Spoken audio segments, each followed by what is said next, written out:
আসসালামু আলাইকুম বন্ধুরা, নতুন ভিডিওতে সবাইকে জানাচ্ছি সাদর আমন্ত্রণ। আজকের ভিডিওতে আমরা কলামের ভিতরে কীভাবে অ্যাঙ্কর বোল্ট ফিক্সিং করা হয় সেটার পদ্ধতি সম্পর্কে জানবো। তো অ্যাঙ্কর বোল্ট ফিক্সিংয়ের জন্য আপনার যেটা জরুরি টেমপ্লেট একটা দরকার হবে। সেই টেমপ্লেটটা আপনাকে ফিক্সিং করতে হবে এবং গ্রিড লাইনটা ওকে রাখতে হবে।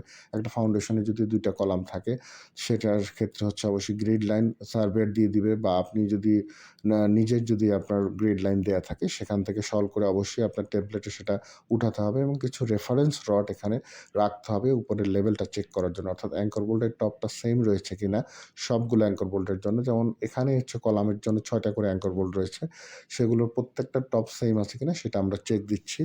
এবং স্পিড লেভেল এখানে ইউজ করতে হবে, অবশ্যই স্পিড লেভেল দিয়ে দেখতে হবে যে টপটা সেম আছে কিনা, এবং উপরের যে লেভেলটা সেটা অবশ্যই আপনার সুতা থেকে, অর্থাৎ আপনার লেভেলের টপ থেকে কত নিচে থাকার কথা সেটা আছে কিনা অবশ্যই আপনাকে চেক করতে হবে। যেমন এখানে অ্যাঙ্কর বোল্টের থ্রেডে কিছু প্রবলেম আছে, সেটা কোনোভাবেই অ্যালাউ না। এবং আপনারা যখন দেখবেন যে ওয়েল্ডিং করতে হয় অ্যাঙ্কর বোল্টের গায়ে, অর্থাৎ কলামের টাইয়ের সাথে অ্যাঙ্কর বোল্টটা যাতে ফিক্স থাকে, সেক্ষেত্রে ছোট রড ইউজ করে ওয়েল্ডিং করা হয়। তবে রড ওয়েল্ডিং করার ক্ষেত্রে সে বিষয়টা খেয়াল রাখতে হবে, অবশ্যই থ্রেডের গায়ে, অর্থাৎ অ্যাঙ্কর বোল্টের থ্রেডের গায়ে কোনোভাবেই ওয়েল্ডিং করা যাবে না, এবং থ্রেডগুলো অবশ্যই শার্প থাকতে হবে। এবং আপনার অ্যাঙ্কর বোল্টের যেটা মাথা যেটা থাকে সেটা যে টপটা সেটা অবশ্যই লেভেল থাকতে হবে। কোনো ধরনের আপ ডাউন সেক্ষেত্রে কিন্তু অ্যালাউবেল না।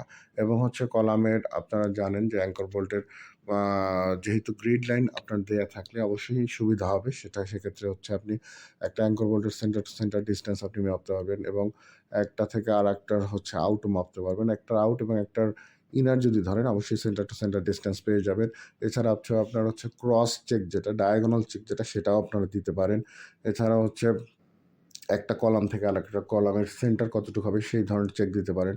এছাড়া আপনারা অ্যাঙ্কর যেটা আপনার যে বেস প্লেট থাকবে সেটা অবশ্যই সলে আছে কিনা, লেভেল আছে কিনা, সেটারও আপ ডাউন আছে কিনা, প্লেটের আপ ডাউন আছে কিনা সেটাও স্পিড লেভেল দিয়ে আপনারা দেখতে পারেন। তো অনেক ধরনের চেক দেওয়া যায়, ম্যাক্সিমাম ধরনের আপনার চেক দিয়ে এনশিওর করতে হবে প্লেটটা আপনার লেভেল রয়েছে, অ্যাঙ্কর বোল্টগুলো ঠিক জায়গায় ফিক্সিং হয়েছে এবং সেখানে কোনো ধরনের সমস্যা নাই। এবং আপনার গ্রিড লাইনটা মোস্ট ইম্পর্ট্যান্ট, যেটা গ্রিড লাইনটা আপনার ওকে আছে। তো গ্রিড লাইন যদি ওকে থাকে, কলামের সেন্টার টু সেন্টার ডিসটেন্স যদি ঠিক থাকে, বোল্টের সেন্টার টু সেন্টার ডিসটেন্স এবং আউট যদি ঠিক থাকে, অবশ্যই আপনার উপরের কাজ করতে গিয়ে আপনার কোনো ধরনের প্রবলেম হবে না, এবং অ্যাঙ্কর বোল্টের কাজ আপনি ইজিলি করতে পারবেন। তো বন্ধুরা, আজকের ভিডিওটা বেশি দীর্ঘায়িত করব না।